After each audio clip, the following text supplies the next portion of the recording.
Righto, welcome back to another episode of the Less Ordinary podcast.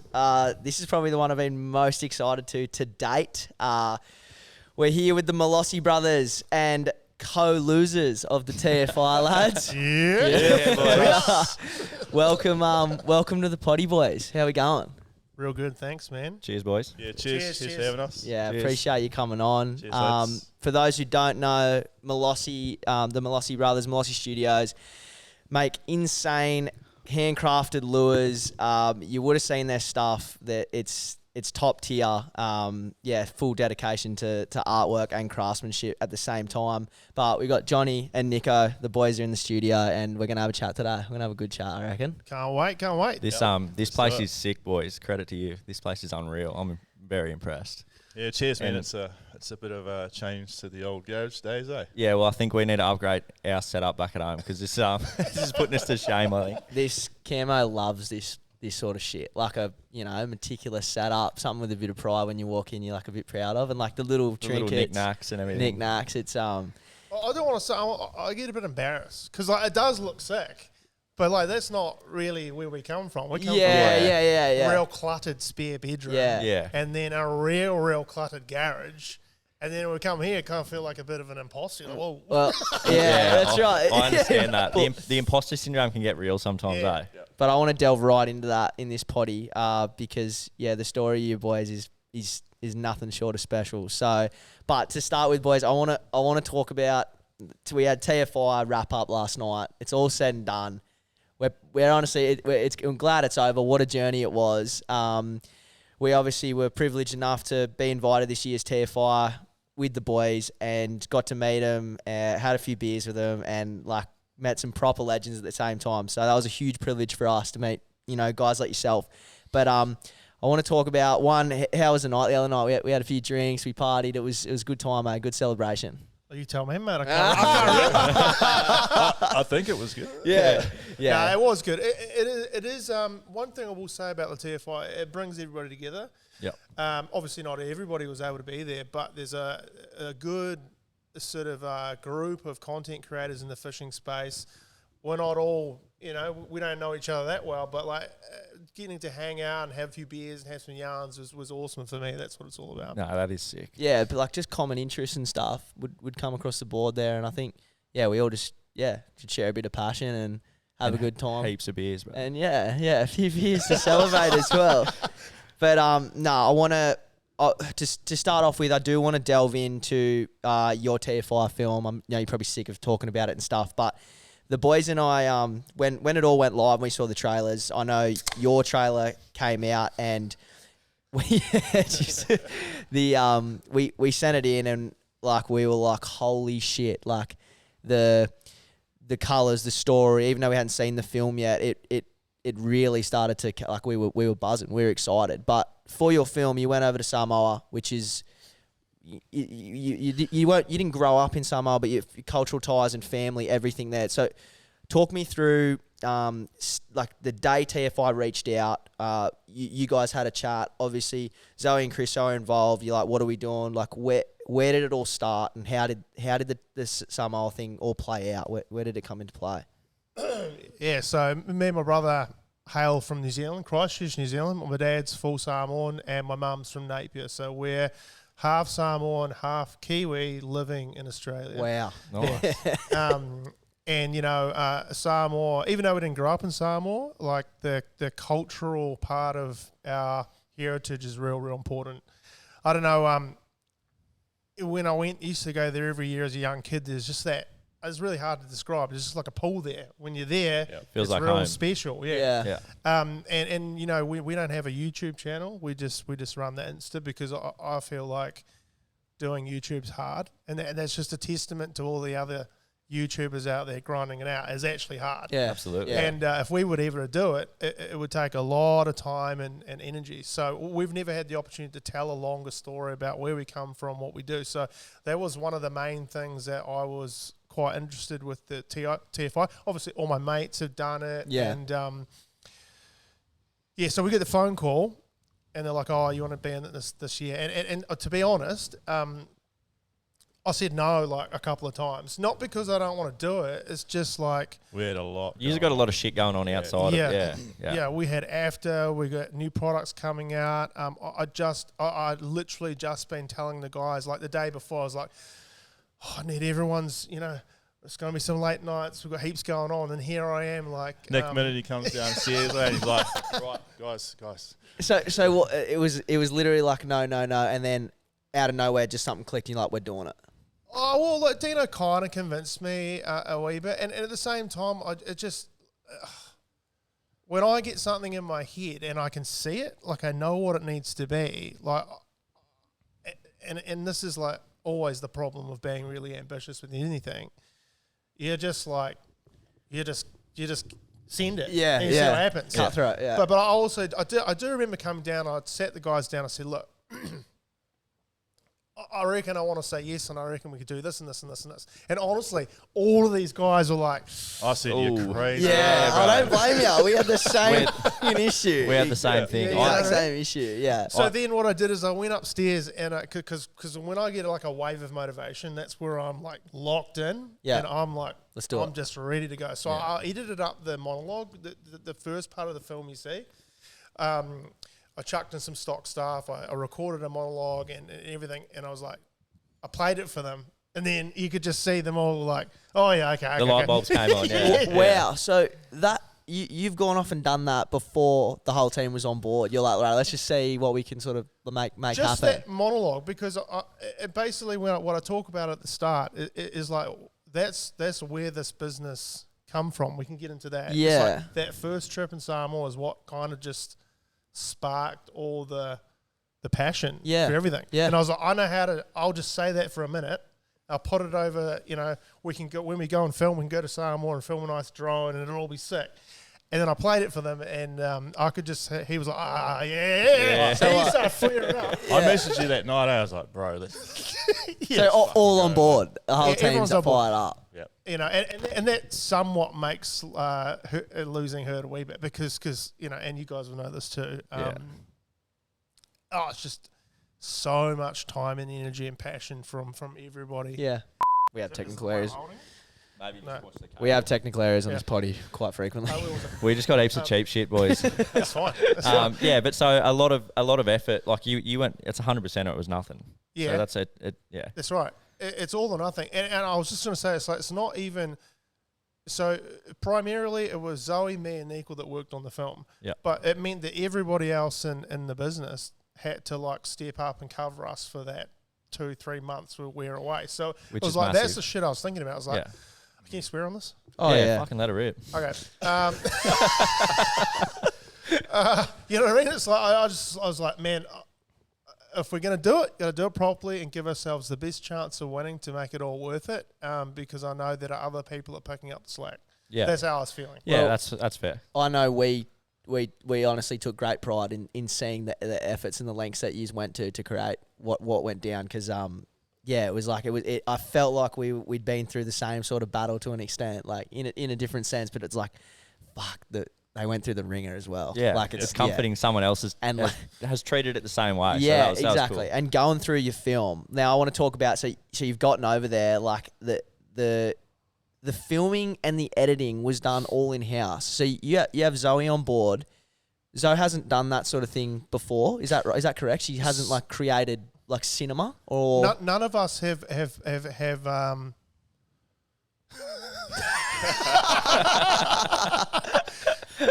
live reaction. Yeah. She's watching. She's eyeballing me. No, none of us have done something. None of us have done something like a film. Yeah, this long. Yeah, like I said, we don't know YouTube, so we were only doing like 60-second clips for Insta and stuff. You're coming in without even like a test in the waters. This is just bang deep in. Let's go. I mean, I do have a background in like filming and stuff, and Zoe does know how to film and things, but nothing. This is like a next level of ambition. We're all pretty scared about it's a full production, eh? Yeah. Well, very steep learning curve. Yeah. It is a full production, but at the same time, honest to God, we're just making it up. Yeah.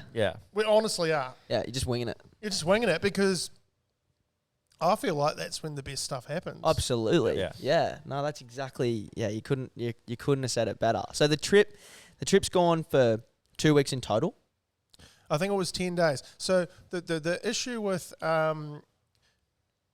fishing in Samoa is tricky because like it's a tropical island and the weather is sketchy, right? Yeah. And it's not like if we're fishing locally, you can just wait for the weather one day, go out, fish, come back, chill, wait, go out. And the flights are expensive, and like we don't have a lot of money, so we just like booked the tickets. Yeah. And like you got to get in there and film and get out anyway. And just hope it works. Yeah, but it didn't really work out like that. The weather was like really dodgy, so we'd done a lot of planning about what we're going to do, how we're going to film it, how the film's going to roll, the story we wanted to tell. Did you know the spots you wanted to hit as well? Yeah, it was all mapped out. Do you want me to wind it all the way back? Yeah. Because like, and jump in. So this is origin, like the first ledges, the first lures, like all that sort of stuff, eh? Yeah, pretty much what happened, and I have not told the story too much, but it's a cool story, is that I started messing around with lures in my spare bedroom, and I get real obsessive about stuff, and I've had, it's a bit embarrassing, but I've had like massive Lego collections and all types of weird shit. Yeah. I just go off the deep end and nothing sticks. But I started doing this lure thing because I've always been me and my brother real passionate about fishing, and it just stuck. And it got to the point where we'd made some prototypes, or I'd made some prototypes, and we were going to go back to Samoa and go fishing, right? And at this time, Niko had just sort of started lure fishing, and I was pretty deep in it. You know how you just get like, you get the bug and then it's all over? It's all over. Yeah. So we go over there, and he'd prepped for the trip. He got all the gear. He's got like $3,000 worth of like real nice lures, carpenters, FCLs. Holy like shit, just all this yeah, good right, stuff. yeah. And I'm like, So you're going deep end as well, straight into it. Yeah. Like I just started collecting, I don't know, for about 6 months or so. Yeah, this big collection. And then we decided to do this trip, eh? And I was like, yeah, I'll bring all this stuff.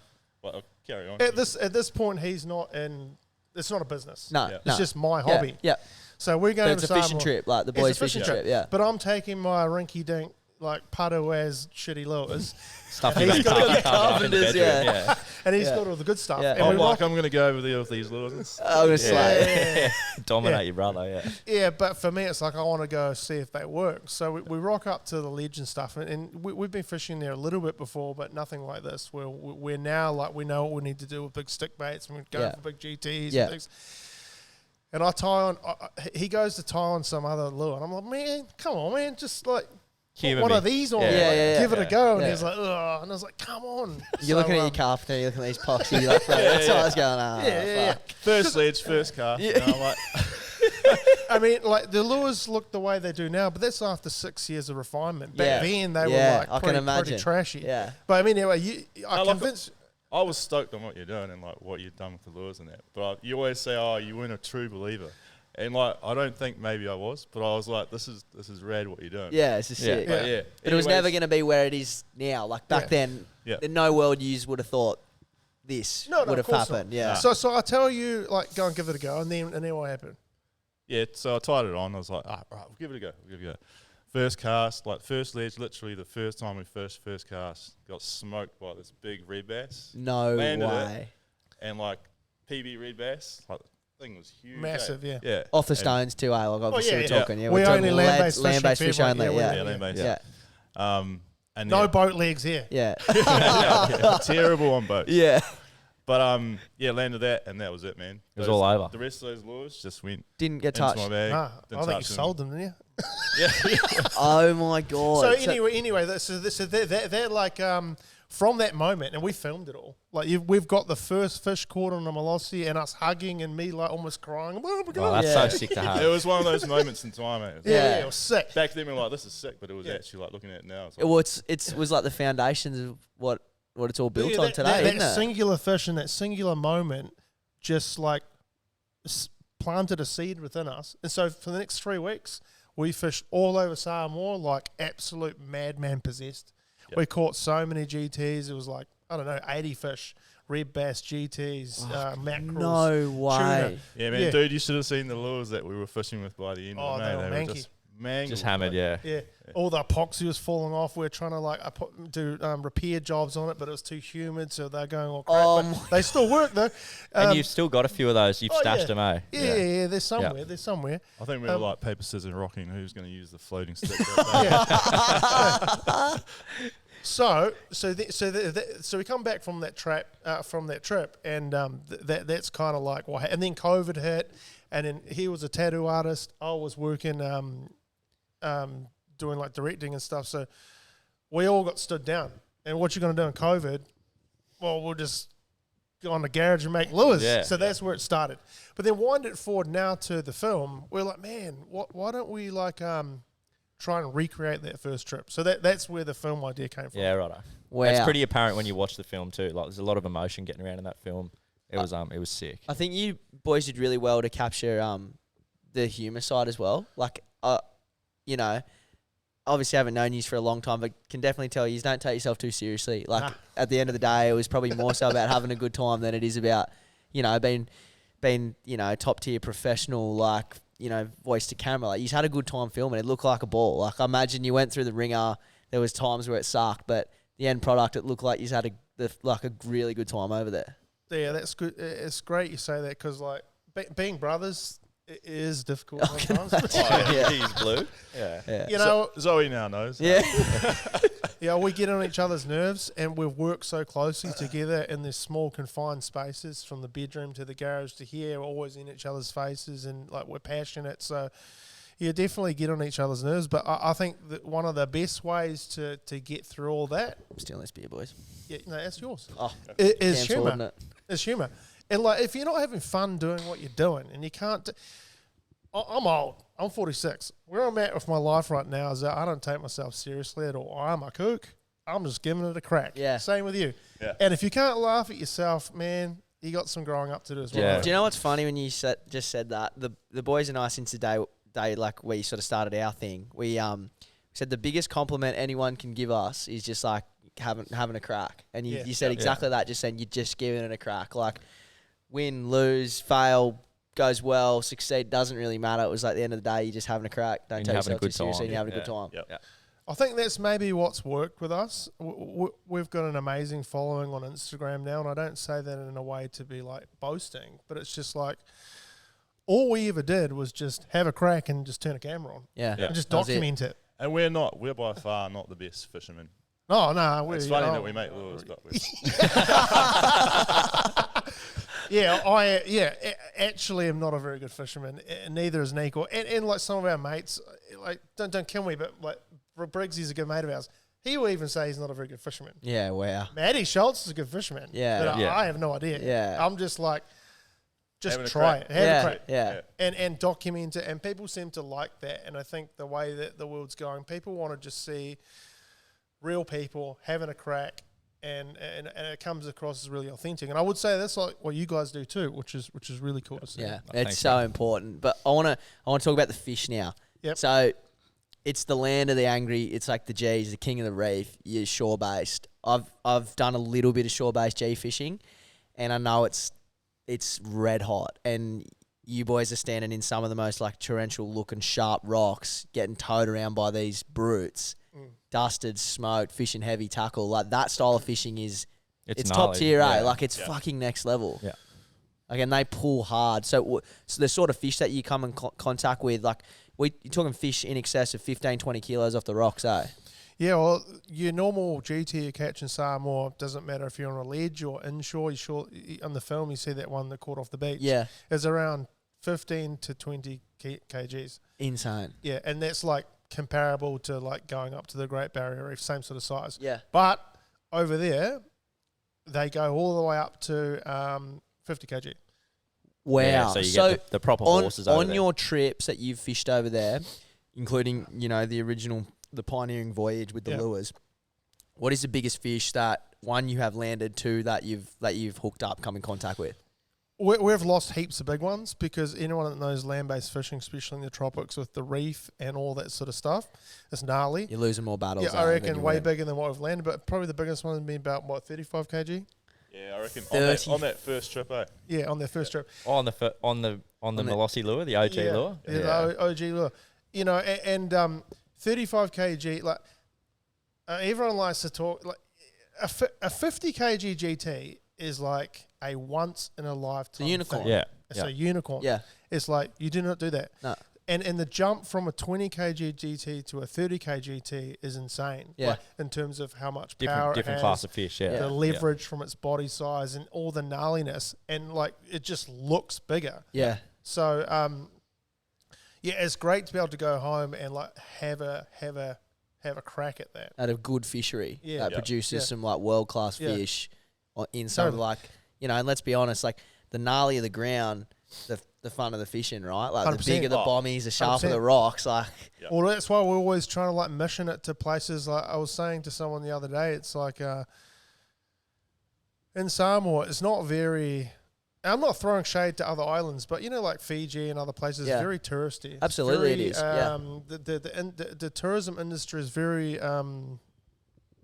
well established. Yep. In Samoa, you may think it's a bad thing to say that we don't know how to do hospitality in the most professional sense, but they don't even know a clue. Yeah. You go to a hotel or you go for a towel and they'll look at you like, what are you on about, man? It's like, I need a towel. Yeah. You know, we've got no soap. Yeah. You know, like, but I like that. I like that because I want to keep Samoa raw for my own selfish reasons. Yeah. No, you have every right. A good example of this is one of the most pristine beaches 5 minutes from where our family's place is. Return to Paradise Beach, a real famous beach. We grew up there. Just if you can imagine if you put in ChatGPT perfect tropical beach cove, that's what it's going to look like. And over the years, it was just a special place for us to go. We could swim with the kids and sunbathe and make, you know, it's perfect. Go fishing. Now there's a big resort there. Yeah, that's. And I just, it's just sad. It is. Yeah. It's just sad. Yeah, I know it's not the same, but it in to some degree it is. Like we've seen places we've spent up the coast when we were kids, and you know they were just these little hidden gems, and slowly over the course of time it just become commercialized. And it's like it ruins it. Like, and obviously over there you take like the rawest place there can be, just untouched paradise, and then you put that shit on it, and I get it. It ruins. It ruins like what it's especially all about. your personal stake. Yeah, it's a shame. One of my favourite leeches were there, and I can't even go there, man. And now there's like kids snorkeling in your pool, and the sad thing is like I remember going there, and one of the locals come up to me. He was like, I don't know what he's doing. He was like, oh, you'll be real excited. We're building a resort here, and I was like, no, I don't do it. He's like, no, what do you mean? I was like, you think it's a good thing? He's like, yeah, because it's the money. Because people are poor over there. I get it. Yeah, I do get it. And the other thing, talking about keeping it raw, like, land over there is not.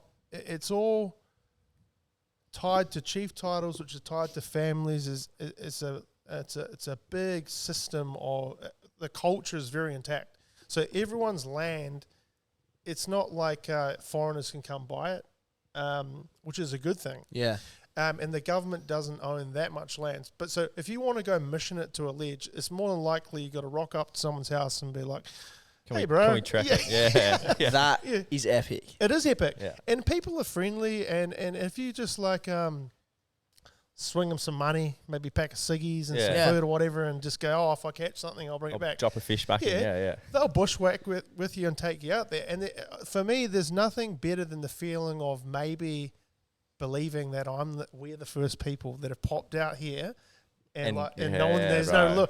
This zone has not seen a lure. And you know, you're probably dead well right. Like there can't be there can't be too many people doing that. Like there's a very good chance some of you boys have stepped foot on ledges and cast at fish that have literally never seen a lure, and all of a sudden he's just Malosi sticky, bounding over the top, and you know, like I fully get it, and I think the film as a whole, you know, what you boys and Zoe created and doing it in house, and the cultural ties and like all the rest of it was just, it was fucking awesome. And even from a fishing perspective, like I just frothed on the fishing, and like I know like it ramped up and the music got intense. You know, you had the heavy metal band. Yeah, so you worked with them for that film too. Like, Shepherd's Rain. That's sick. We're all big metalheads from back in the day, and for me, I'm always like, man, when I think about hardcore GT fishing off the land, it's just like Pantera or something. You know, just perfectly pairs. And we just wanted that film to have all Samoan music. So everything you hear in there is Samoan music. And it's actually quite rare to have a lot of Samoan music's like rap or like R&B or whatever, which is cool. But like these guys are like proper metalheads. Yeah. And the awesome thing is the song we used, I think it's called, I got a bad memory. I think it's called Alamai or something. The music video for that song is on one of the ledges that we fished. No I'm not joking, man. Bro. It was meant to be. It was meant to be. Like, they're like head banging, and it's like right there where we fish for GT. So I was like, no, this is a sign. It's an omen, yeah. Fucking So hell. they obviously would have been stoked at what you boys created to the song. Yeah, I mean, I don't think they're big on fishing. I just hit them up and was like, yo, man, we're Samoan. And almost like, there's not really I don't even know if there is a Samoan fishing brand. I don't know. Yeah. So it was like, they're doing something outside of their lane. We're doing something else. out Let's of collab. Yeah. And like, they were pretty cruisy about it. I will say in some respect, I didn't want to like hassle them too much because I was just worried that like, you know, someone that manages them or something is going to go, you can't do it. Yeah. You know, because but I hit them up and the boys were like, no, it's cool. Just send us what you're going to use and that was that. Yeah. Mad. That's fucking hectic. Yeah. If you're watching it, go and check them out. They are actually like legit. Yeah. It's good music. Yeah. All right. Well, I reckon that'll pretty much like. You got any more TFI questions and film orientated stuff? No, you just nailed it. Yeah. Well, before you move on, speaking of TFI, and I know that like this is your podcast, but I just want to say that when we saw your trailer and then when we came and watched the films, I was shitting myself. Hey, we were like, nah. Yeah. Oh. I saw that top water eat. I was like, oh. Even just when we like found out who the teams were, we knew you guys weren't. Like, oh shit. See, it's so insane hearing you boys say that because when we got our plaque, obviously we knew. Like I know Jack's when you've run programs in the past about getting on Malosi team members on board. Jack's always sent it in. Like he signed up. He bought Malosi Lewis for our XE trip. He's like, so like, you know, we knew all you guys, but to think that. We were like, I wonder if they even have looked at our page. Like when we got to the screening, we're like, I wonder. And then when we got there and you boys slapped us up, I'm like, oh, fucking sick shit. We were like, yeah, we were fanboys. Sick. So like, you made your page look. Was it 2 years ago? I don't know. Yeah, about that. Yeah, I it remember when it first popped up. I was like, oh, these guys. Wow. Fuck, man, watch out. That's crazy, bro. It blows our mind. But unreal experience. Obviously, Malosi and Elo, we didn't get the win. Huge, massive congrats to Matty, Shalsey, Pelagic Pursuit. Shout out, Matty. Testament to your craft, brother. We were stoked to be involved, and obviously so much good come out of it. Getting to sit down with these boys, meet some absolute legends, and I hope that in the near future we can do some shit. We can go fishing and like go back to where it all started. That's sort of we'd love to do that. But now I want to TFI chat done and dusted. I want to now talk about. You sort of briefly touched on it. I want to delve into you boys and the crew before Malosi started, like spray painter, which makes so much sense now. Yep. Tattoos was it? Sorry, tattoos. Yeah. And then Jonny, like I want to know what you boys did. You obviously grew up in New Zealand. What did life look like in the early days, and where does sort of fishing play into that? Yep. Fishing, it plays into it from like way back, early days with the old man, eh? Like kids, yeah. Dad. Yeah, here's a big fish. I always used to be at the river mouth, local river mouth, fishing for salmon. He'd always take us down there as kids and like chuck some bait in the water for us. So you frothed it from... Yeah. Mad. And from there, well, do you want to go on to... early days, like anybody that, I don't know if you guys fished as kids. I mean, it's cool either way if you're fishing now, but for us, all our summers and all our holidays are spent fishing. Yeah. It doesn't matter. And New Zealand fishery is not as varied as Australian fishery. Absolutely, especially in Christchurch, there's like trout and rivers, salmon in the mouth. You might get kahawai, yellow-eyed mullet, and a few other things, but it's quite limited, especially topwater, especially lure. But my dad was just like a very prolific fisherman. He's like my age and addicted the same way I am. Now I understand. I'm like, you get it. Always out there doing his thing. He used to come back with like massive salmon and kahawai, and I just remember Always had a rod in the boot. Always have a rod in the boot, just like we do now. Yeah, so your dad's hardcore. Oh, he's hardcore. Yeah. And he still is. Yeah. My dad is like pushing 75. No, Yeah, I don't even know. I'm bad with that. He's in his 70s. And when was it? You were on the ledge fishing for GT? Yeah, like last year. Oh, so he's still into it, yeah. He's stick bait and G's in Yeah. his 70s. Yeah. I mean, he doesn't have the movement that he does, but he's a weapon. Yeah, he's getting it done. It's just funny though, because like, he'll like where he lives. I don't know if anyone knows New Zealand. He lives right up top of South Island. There's a little town called Maraho, which is right at the end of. It's a dead end town, and then it's a big national park starts. Yeah. Abel Tasman. Yeah. He was fortunate enough to save up a bunch of money and buy a holiday house there way back then. He lives there now. He sold up and lives there. But we always like, why you buy his place in this backwoods town? Yeah. Dude's got like oysters, mussels, cockles. Like he can paddle like 10 minutes out into the bay and get like massive snapper. He's just living his best life. He's sorted, Yeah, like, I get it now. Yeah. It's a sick community too. Like he's the fisherman, and then there's like a dude that's got the chickens. There's a dude that hunts. Yeah, Dude, it's full right, primal Yeah. like Yeah. it's All simpler trade- at times. trading gear. Yeah, Snapper that's for mad. pork. Yeah, Okay. that's it. Yeah, but what I guess what I'm trying to say is like his passion and stuff has rubbed off on us, and one of our major driving factors for this business is just to make him proud. To be honest. Wow. Yeah. And I imagine he is. He's got to be stoked on what you boys yeah. are doing, bro. He comes over for a holiday, and like you just can't not. He's just in here like making the stand for after. He built all the stand for after, and he's just into it, man. Yeah. And then, so, like, obviously, fishing was from the very beginning, Dad's cutthroat. Talk to me about work before, Malosi hasn't been going, like, since 2020, you started officially, I believe. Is that how it all sort of come into play? Prior to that, what were you boys doing for work? Me? Man, I was just always doing random jobs. Like I worked at a printing place. Yeah. I think I drove a forklift Yeah, for wow. like 5 years or something. And then when I moved over here, I think I was doing printing again, then went overseas for a bit. And when I come back, I just needed a job, and my mate chucked me into concreting. Yeah. So I was doing that for a couple of years, and I just always wanted to get into tattooing, like going back to Samoa, seeing like the traditional tattoos. And like through like, I used to skate heaps when I was younger, and like got into graffiti and that, and then like heaps of my mates that did that got into tattooing and stuff. So like tattooing was always In the back of your head, this thing destroying that I was trains like, all over town. Yeah. You criminal. So yeah, I just always had in my mind like, man, it'd be sick to do that. And like I think it took like those couple years coming back from overseas, working like concreting, just being like, man, what am I doing? Like, Fuck this. no shade on my, I'll just shade on my not for trade you. and stuff. but, like, interject there is someone that's so our family's 4 boys. I'm the oldest, then him, then my other brother Sar, then Chris. Yeah. Niko's just always drawn Yeah.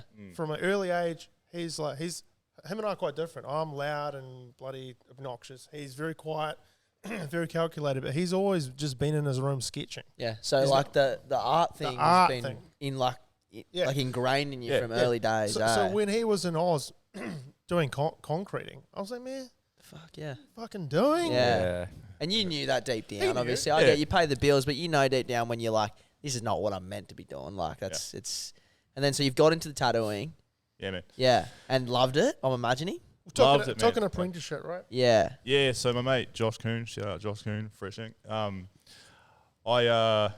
knew my mate that I used to paint graph with. Yeah. He was working at his shop, and he was coming out of his apprenticeship, and he like we'd obviously talk because we like hang out and paint stuff. And he messaged me, he was like, "Oh man, I'm moving out of my apprenticeship. Like, I know you want to get into tattooing. Do you want to like have a start at the shop? Josh is keen to like meet you in that." Yeah. And I was like, "Fuck yeah, keen as." So like, I booked a ticket the next weekend, flew down, met the crew, and like did a trial. And then the next week he was like, "Oh man, like I'll give you a run if you're keen." And I was like, "Fucking That's it. bring it on." So you did it. job and moved back. And Johnny was like, "Man, just do it. Like I'll put you up in my house while you." So you while you do your backed into apprenticeship." the hills, you're like, that's a yeah. play. Yeah. He called me. He was like, "Oh." I was like, "What are you up to, man?" He's like, "Oh, laying that concrete." And he was like, "Oh, there's a one of my boys is saying there's an apprenticeship at Fresh Ink, which is like It's actually a really, they won heaps of awards. Free Shank's quite good, eh? A premier spot, eh? Yeah, I think so. They're like one of the best studios in on the Gold Coast now. But back then they were kind of starting. He was like, "Oh, should I do it?" I was like, "Bro, ring your boss now, quit, and come. You stay at my house." And man, you just smoked that apprenticeship. I think you did it in like half the time. I think. Yeah. Wow. Yeah, just got stuck in. So obviously that's played a big part in Malosi now. Skipping forward, the craftsmanship, the art, the detail. Like I'm looking at these biro drawings around there that are incredible. So Cheers, man. it's obviously. So plays I a had big all part. the technical stuff. Well, I was like carving and doing other things, and then when he came on and like did all the color work, because I'm actually colorblind. Same, bro. Are you? Yeah. What are you colorblind with? Red and green. Oh man! Traffic lights, no good. No, I went to do my boat license thing. They're like, "Can you see that?" I was like, Yeah, bro. It's a tree line, isn't it? It's a tree line. I still get confused. We were going out the channel the other day, and I was like, "Fuck, which side We do were we go?" chat GPT and what side do you stand on the channel? I Like, was like, oh, fuck. Yeah. No, but funny. technical and then the art side, and obviously that's the dream team for making. Well, it just gorgeous come lures. together after that trip with Samoa and COVID happening. It was just like, okay. I was like, "What are you up to?" He's like, "Nothing." I was like, "Oh, just come over. I'll teach you how to make lures," and like I went from there. And then he obviously just like aesthetically enhanced everything. And it all looks sick. You So know? Johnny, what were you doing though prior? Like, have you got a background in like Mate, I was just getting manufacturing? maggot from like the age of 16 to about 30. So you had good fun. Well, I got a taste of it the other night as well. So I see you got something in you. Nah, I've retired now. Yeah. But where I come from, Christchurch is it's an awesome place, but it's a small place. Yeah. It's quite limiting if you are not in like a solid niche. There's not that much to do. Yeah. And during when I was a young adult, I'll just be honest, it was just get on the juice with the boys and just hang out. Yeah. You know, it's not like Australia here. I mean, if I grew up in Australia, there's so much stuff to do. I'm not throwing shade. I love Christchurch, but it's like here, it's just like the beaches and the activities and the weather's nice, and it's just like there's more just opportunity. More opportunity, you know. So I was just kind of like festering over there, you know. Come over here, and my background. Wait. What about you? You come over here. You were meant to come over here. Oh yeah, that also. I had a few false starts where I said I was gonna, because all my brothers and everyone I knew was living over here, and they were always going. Well, you're the last one. Yeah. Wow. I was in a rut, but they were like, Australia, the promised land, and like sending me all these photos, you know, like, oh yeah, right. Had a few false starts, but when I did come over here, I have a background in. I'm also quite creative and artistic, like graphic design. Messed around with making music and just always sort of. I was freelancing a lot. When I come over here, I got a job as an art director. An art director is someone that works with a bunch of different creatives across a lot of different disciplines, whether it be graphic designers, copywriters, you know, and you pull creative projects together. You kind of manage that whole thing.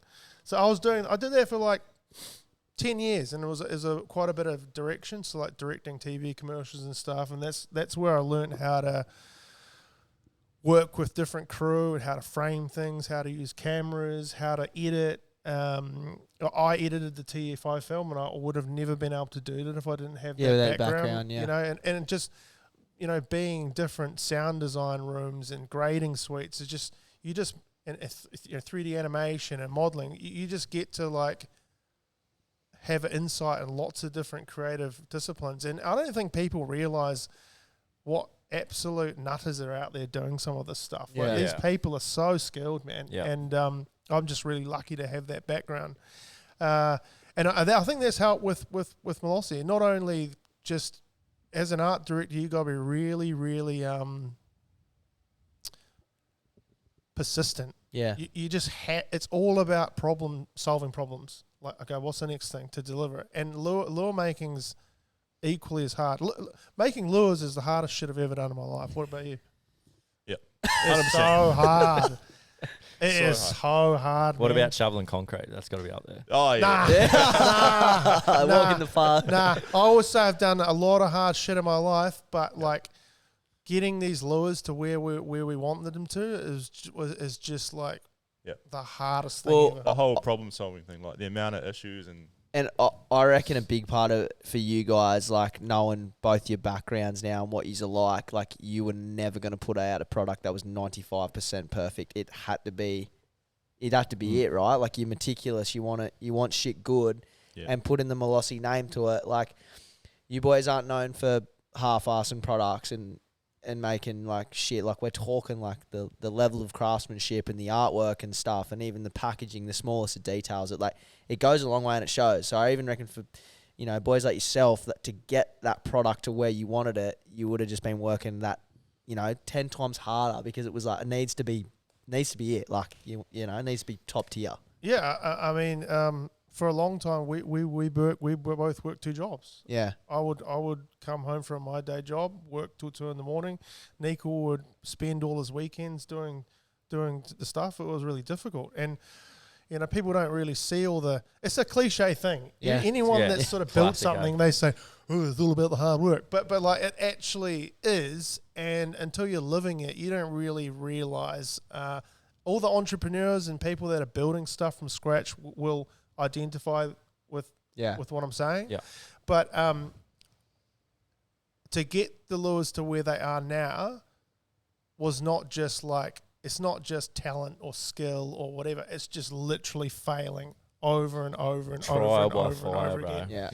Yeah. For example, the Vader, which is one of our most popular lures, we tested that and iterated on that for like 3 or 4 years. And honestly, we put the thing on ice. We put it on ice for like a year because we were just like, you just couldn't revisit it. You just like, need a break. It's too depressing. It's like, and like, why was it just not doing what was it close? Was it just you know what you want to do, and then you go, okay, I'm going to change this. And because our lures are made differently, we used to hand carve everything, right? Yeah. So you get the blank, you cut it out, you carve it with a craft knife or a thing, you sand it, whatever.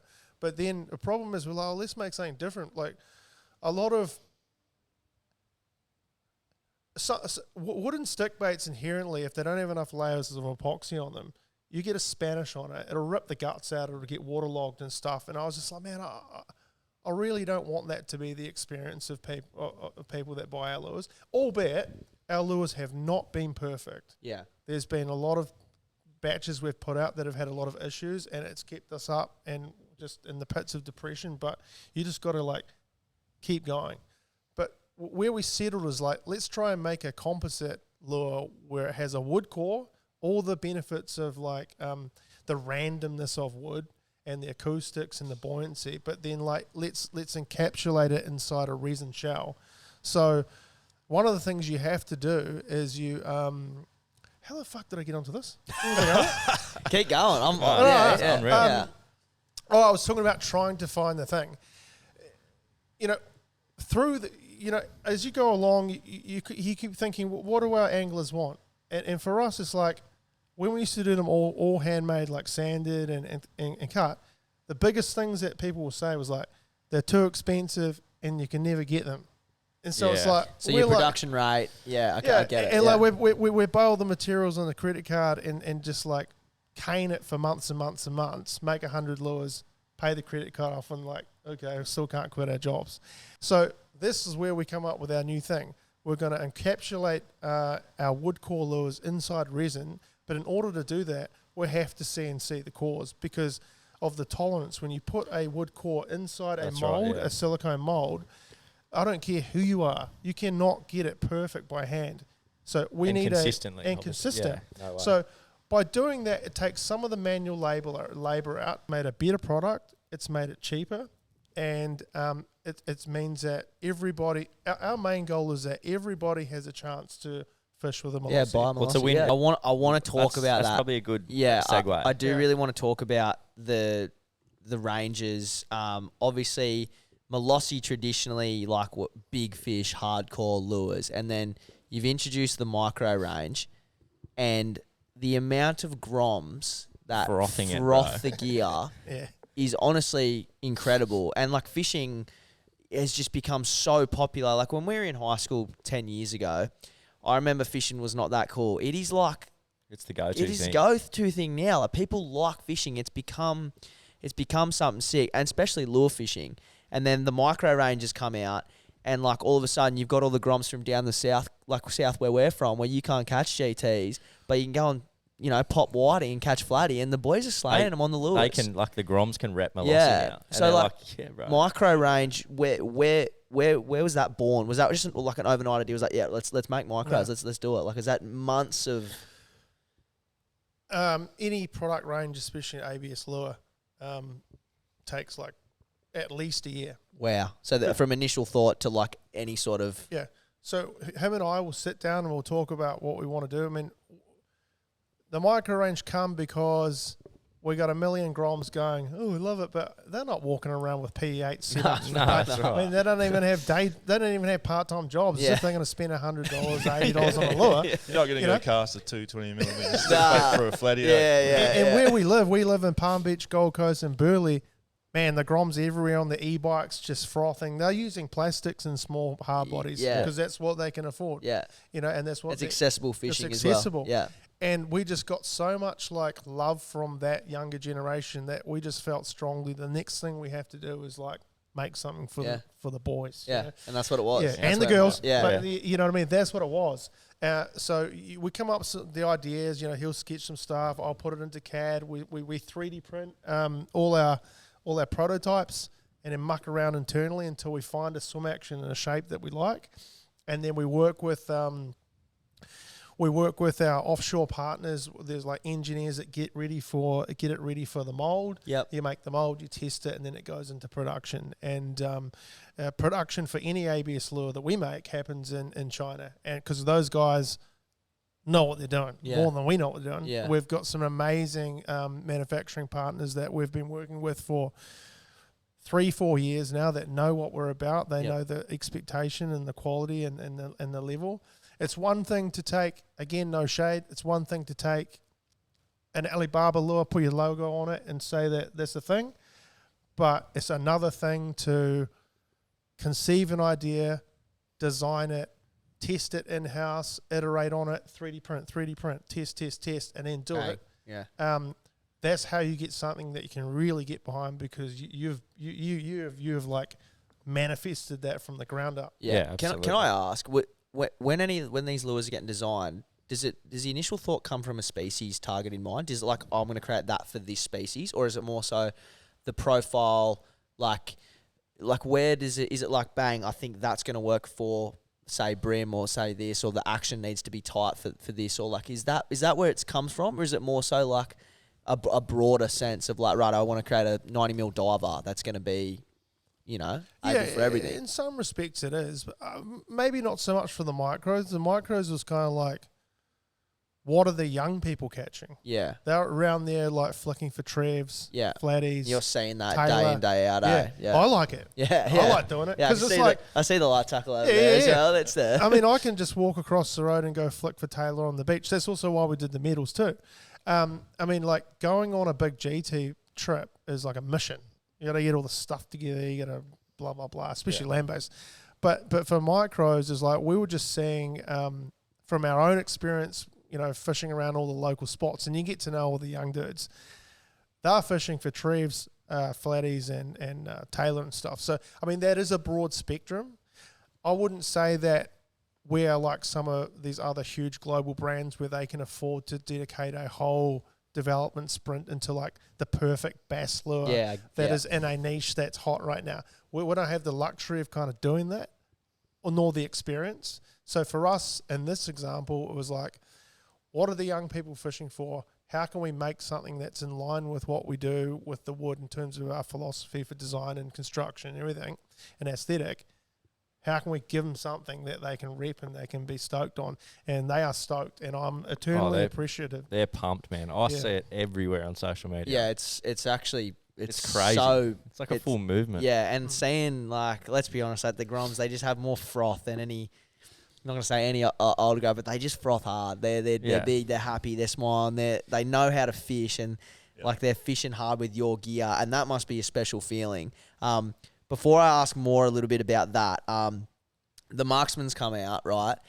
I don't know how, but testament to you boys, you've created like like the most age-old test and proven lure, and you've put this new age spin on it and made it an affordable price, right? Let's be honest, like a metal catches everything under the sun to some degree, and then you've got guys out there now, they can go and buy a box full of Malosi lures and slay all sorts of shit on them. So again, is that spark from the same sort of thing? You're seeing everyone catch a tailor. You want people fishing Malosi, no matter like where they're from in terms of financial situation. Like you want everyone fishing. I actually walk back my previous statement about like the micros. It does do with the youth, but with anything we make, it is actually like. We just want to fish with it. The marksman's a good example of that because everyone out there, we're land-based fishermen. We are fucking shit at boat fishing. Yeah. We're falling all over the place and like lines getting tangled and stuff. We're trying to do more, but we're just so busy. But and we don't own a boat, so and we've always been land-based fishing. There's something about it. But when you're out there on a ledge and you can see the schools of tuna or pelagics or whatever, but you don't have something that you can ping out to get to them, it's really frustrating. It's like bang. And we'd always be throwing raiders, twisties, knights, all the stuff for years and years and years. It's like, man, if we could just get our own metal going and make it good and improve on it, that everything that we wanted to improve on it. And also Briggsy was like the biggest advocate. So you got to do it. That's where that came from. Yeah, and it's been a game changer. Yeah, fully. I fully agree. And it's a fucking sick lure. It's like it's somehow metal, but it looks wicked. Like well, it's very classic in design. Yeah. I personally feel when we're creating something like the Marksman, we're looking around, and it just felt like all the stuff. I'll be very careful that I don't throw shade on other brands because everybody's doing their thing and they're coming from their own unique perspective. You've got to have a point of difference, though. You do, but we look around and there's like a lot of lead-based or metal lures or whatever they're made from with foiling on them, trying to imitate bait fish and stuff. Lots of jigs, and they all kind of just look the same. I'm not saying they're not effective. A lot of them are. Yeah. But for us, it was like, how do we just make this like real classic? Yeah. Real simple. And we just drew inspiration. When we were back in New Zealand last time, my old man has a garage full of he's got these old plastic boxes with all his old salmon lures. They're just like big, chunky, faceted metal things with like random shit stuck on them. Yep. And they slay. And you're like, this is it. Let's just take the old stuff that we used to fish with in the 90s and just modernize it, make it strong, make the holes big so we can get big splitties on it, big heavy hooks, and go that way. Heavy duty shit, put the Malosi flare, and then you're good to go. So it was a bit of a journey, because we actually went down a path of trying to do like these full-on realistic colorways and stuff. And we just got to a point where we're like, man, like it's just it doesn't need to be. Bring it back. Bring it right back. Because that's what a metal is. It's like your old bucktail feather jigs and all the same. It's like the simplest thing, and they catch fish, and they always have. And it's like, but the marksmans are obviously sick, and then the ranges in size and stuff are just unreal. And the fact that the grummies can fill a box with it and slay fish. Lastly, the staples, right? They're launching soon. Where's the inspiration? Because they fit in. Is there 5 models coming out in the staples? Yeah. Yep. Yeah. And are they, what was the inspiration behind that? Well, when you have a brand like ours, we're very limited in our resources because we're growing. We're small. Yeah. I mean, we might have, a kind of a big social presence on Instagram, but we also got to be real careful with where we spend our money. Yeah. We can't, because every time you make a product like that, the molds cost a lot of money. The molds being the tools that go into the injection machines. They're very expensive, but it was very evident that when we look at our product range, we have these like really expensive sort of custom wood lures, the Master Series, and then we've got micros and metals, but there's nothing in between. Fill the gap. Yep. There's nothing in between. And one of the lures we used to use all the time was the X-Wrap. SXR 14? Yeah, the 14 or the 12. I don't know, this is for whatever reason. Just works off the They rocks. slay fish, They slay fish. I remember the OG morning tide days and stuff. That was it. Yeah, a lot of morning tide influence there. And, Briggsy's always getting in us here, like, where's the diver? So, for years and years and years. So that's where that was born, eh? That's that. Well, we want to own our own X-Wrap. It's not an X-Wrap, but it is a diver and a cast. We called it the Hero. Yeah. It's a long casting diver. There's 4 sizes. It's the larger model, like in the 70 gram sort of range. 75. 75, yeah. So that's got It's some weight. You're punching that. Yeah, that's 180 mils, and you all probably don't know, but this guy was a mad Jewy fisherman, like late night creature. No, we actually did speak about that on the first. Yeah. Jeez. Just quietly, is that skull? Is that one of yours? Yeah, it is. Yeah. Yeah, that's one about 4 years ago now. I went on you know how you do. You go down this bloody trajectory of just getting so addicted to something, and that was me with Jew fishing. That was it. Sucked you in. Yeah. So you get that? You spun that on lure? Yeah. Fuck yeah. What'd it go? 1.2. I didn't weigh it, but yeah. Good fish. Yeah, man. Fuck, man. Yeah, he went off the deep end. He was calling me at 3 a.m. I'm asleep. He's like, man, bro, yeah, come down here. I can't get it up, man. Oh, I broke my rod. I'm all grazed up. It's like, oh, dude. Anyone out there that fishes for Jewfish? Oh, they'll get it. It's sick. It's pretty sick. So like the diver, there's a bit of inspiration there for that side of things too, eh? Because you're looking at that thing, that's gonna catch. That's going to do the job as well, isn't it? Yeah, well, you can slow roll it, and just have it munt around on the surface. It's quite versatile. Yeah, you can ping it out there and rip it in if you're going for mackerel or whatever. But if you want to just slow roll it for jewies or whatever, you can. Yeah. Yeah.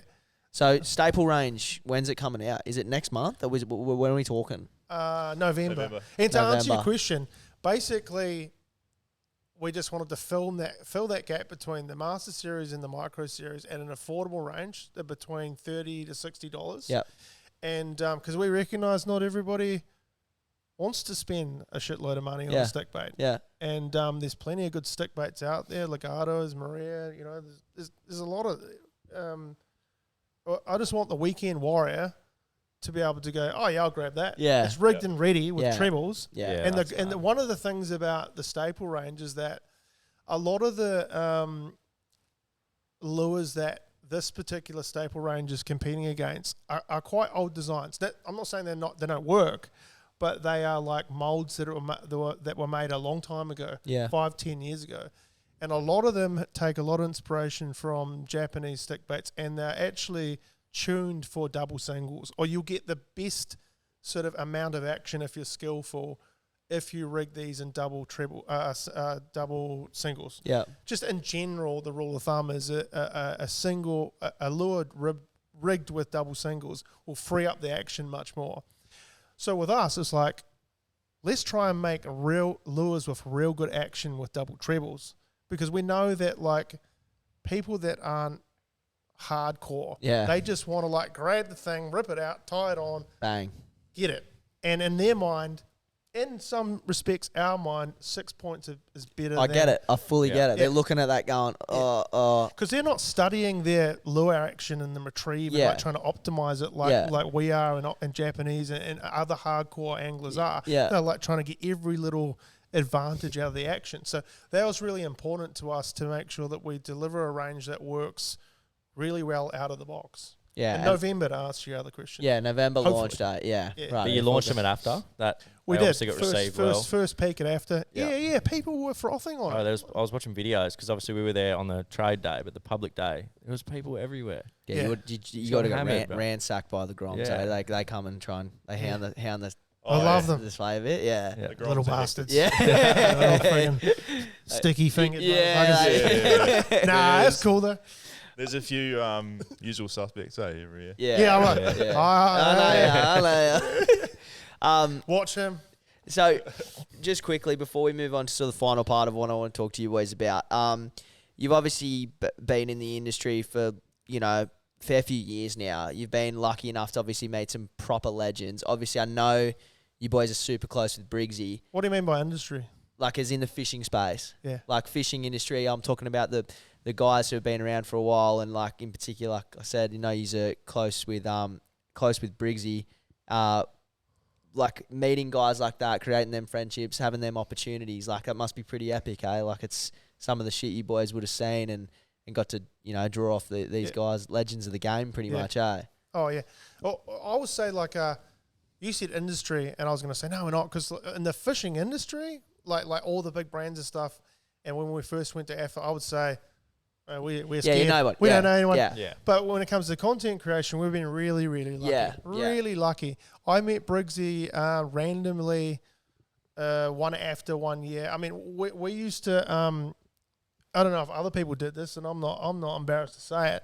Like watch Morning Tide religiously leading up to a trip. Love the shit. It's like, you're like, there's no better way to froth yourself up than seeing the boys like, you know, trying to pull in these huge GTs. OG land-based game content creators. And they wrote the blueprint Yeah. that we all followed to some degree. Yeah. You know what I mean? Yeah. And in my eyes, they were like huge inspirations to us. Yeah. And like I said, I randomly pulled into after 1 year. I didn't know Briggsy was going to be there. And funny story is that I was just looking around. At that point, I'd made maybe a small set of lures, bumped into Briggsy, and my daughter always says, man, you're cringe, your hand was shaking, and you're Briggsy's biggest fan. And I kind of was to some degree, like because he just inspired us to do these adventures and inspired a lot of young people. And I'm not embarrassed to say it. We owe Briggsy a lot. He sort of told me to start an Instagram. He said, send me your lures. That guy is nothing but encouraging to so many people in the space. Yeah. He's helped a lot of YouTubers I know to get off the floor. And I'll always go out of my way for that guy. He's helped put Malosi on the map, along with a lot of other guys like Brooksy, Joe Wilds, Rocket Cat. A lot of these people are just in our orbit. They're just my mates, but they're just so like generous with their compliments and things like that, which is amazing. You've done well to surround yourself with those sort of people. Yeah, I think it's important because without putting again shade, there's a lot of people out there who aren't that generous and aren't that nice and don't want to see people it can do be well. quite So to surround yourself with that many good people, well, I would say like if you're it's probably a credit to your character of you boys. Well, that's a great point. What I would say if you're a brand, right, don't approach things in a transactional way. Yeah, I mean, there's money involved with Briggsy and I now, but there wasn't for years. Yeah. We couldn't afford to pay him anything, and we felt horrible. Like he's out there basically showing our stuff and frothing on our stuff to thousands and thousands of people, and we can't pay him anything because we have no money. Yeah. So when I see some people posting, they pay him, it's like, fucking hey, I'll pay him. Yeah. Bro, I'll do it again and again. This guy has like done so much for us. He's our mate. We're all coming up together. Yeah. If what do you want me to just use the guy? I don't get it. Like, I don't even pay him what he's worth. Yeah. Like, I can't afford it. He's worth to me, Briggs, he's just like such an awesome human. He should be on fuck you money. Yeah. But he's not. He doesn't care about money. But what I will say to everybody with a brand, it's about relationships. Don't keep it transactional. Go on a trip with them. That's how it happened with us, with Briggsy. We were just like, let's do a trip. Went and had a trip, munted around this island for 5 days, no action, nothing. You know, like there's not much more stress you can put on a new relationship than that. But we had a ball. But then had an epic half-an-hour Spanish session. Saved the whole trip. I think it's called, what's the film called? A Psycho Moment in Time. Go and check that out. That is Briggsy and us fishing locked in for the first time. And we all just gel. Yeah. We cast, you cast. We're not like we're people first. Yeah. And we're a business. Fuck, second. that's I would approach. Everyone needs to approach it that way. I love that. Fully That's so fucking definitely take that away for sure. Yeah. All right, coming to the pointy end now. Crazy, the lures have been out for long enough now. I've seen some insane shit caught. Is there any captures, like let's say one from each of you? Maybe not. Does anything stand out in your mind? One that you boys have caught yourself, and two, you've seen someone catch it, whether they've sent it to you, you've seen it pop up. Is there any that come to mind? Definitely that red bass. First red bass. First one goes down. 100%. And in terms of someone else, maybe like that marlin last year on the Tyrant Popper. Yeah. That's cool. That was pretty epic. Yeah, that's real epic. Top water marlin in any. Yeah, it's fucking insane. Yeah. What about you, It's Johnny? quite hard. Yeah, I It is know. quite hard. Yeah. I knew it was gonna be a bit of a stumping question, but I know there's so much out there. I wanted to know. I mean, one that will always just by nature of being the first will be the first GTR caught on a stick bait that I made myself. Yeah, that's always going to be special. And then it's really tricky because people send us stuff all the time. Yeah. And that's one of the awesome things, having the feedback loop of like making things, sending it out there, and people frothing and sending you things. But I just want to say that I appreciate everybody sending stuff, and it does keep us going. And like some of you guys is crazy out there sending us stuff. I would say that for us, they're kind of like the thing that we were always chasing is, when is somebody going to land a 50 kg GT? Yeah. Right. Is the lure going to break? So What's going to happen? That's the next thing you want to say. Well, no, I've seen that. I was going to say, Joe Wild's mate of ours from New Zealand went over to Oman to fish with Ed from No Boundaries, who's just They get big fish over there. Yeah, and you know, I don't know him personally. I've talked to him a bunch. He seems like a legend, but everybody I know tells me that guy's the first and foremost sort of like, he knows his shit. Yeah. So for Joe to go over there, take a chance on one of our lures, catch a 42 kg GT, and he did it in a real steezy way. Hang on, 42 or 52? Oh, sorry, 52. 50. My bad. Did I say 42? Yeah. Joe, I'm sorry, brother. Yeah. So he did it in a real steezy way. Like, we knew he was going to go over there. And get this, anybody that's going over to Oman and fishing with Ed, they're not your average angler most of the time. They know what they're doing. All their knots are immaculate. All their gear's immaculate. They're fishing with the best lures in the world. Black Ledge, Carpenters, all these well-established, reputable brands. And for Joe to go, I'm going to go over there with the Malosi. And Brooksy's done it too. He didn't quite get to the 50, but he did get some real decent fish. So I would say he's the pioneer. So props to Brooksy. Yeah. But Joe went over there, took a Vader 260. He went radio silent for ages. And I was like, oh, nah. And then he just sent us this random video out of the blue with no context. And it was him taking this lure and putting it on this wall. On the wall. I don't know if you boys saw that. Yeah. Yeah, so at No Boundaries in Oman, there's a, what do they call it, Wall of Fame? Yeah. It's basically any GT over 50 kg, the lure goes right on the lure, Yeah, who it is, the size, and it goes, it's immortalized on this wall. Forever, yeah. And for us... First Malosi on the wall. Yeah, first Malosi. Vader 260 sitting on the wall. Yeah, so for us, it was like, I think we even hugged or something. I don't know what happened there. It was definitely one of those moments. It was like, oh. Yeah, it's like validation. People can hate, people can talk shit, but like one of our mates went over there and fished with something that we put so much hard work into it, and it meant so much to him to catch that fish. Well, it's a unicorn, isn't it? Like it's we said before. It's a unicorn. Something that we made helped him accomplish something that meant so much to him, and in turn it meant so much to us. So that stands out to me. Fuck, that's sick. That is unbelievable. Honest. The elusive 50k guy. And he's a strong boy, and he was struggling. I can only imagine. So what I'll say to that is, hello Malosi, Oman 2026. Where it's we're going. Yeah. We're going. Let's do it. Boys, just to finally wrap it up, what like Malosi in the coming months and in the future, like, have you got any trips planned? Are you locking in, like, with the staples coming out towards the back end of the year? Are we in the workshop? Are you still fishing? Like, is there any sort of plans for the boys? Not for you. Not for me, man. I've got a 1-year-old and a 3-year-old. Yeah, so you're locked in, family time. But like, if the opportunity comes, we just come off the back of a whole bunch of trips. Obviously, we were out there with TFI, and we have another project. When's this been released? Soon, so don't say too much if you don't want to keep it stashed. Yeah, it's a project with a massive fishing brand that come through Niko's artwork. They really believe in what they were doing, and they said, let's do a collab. It's been a year and a half in the making. Holy fuck. Wow. Worked with a director friend of mine, Tristan Houghton, who's a very, just a weapon director.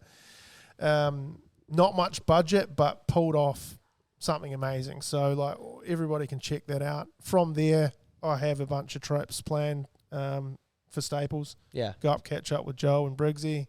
Maybe take Zoe along and she can get on her first GT maybe. Yeah, Zoe. In between shooting content and everything. And that's what I've got to look forward to. Sick. Fuck yeah. And the boys will be locked in. It's going to be a busy back end of the year with the new staples coming out. Again, guys, just want to thank you massively for having us in your studio, boys. Your hospitality. Like, all you guys been nothing short of amazing to us.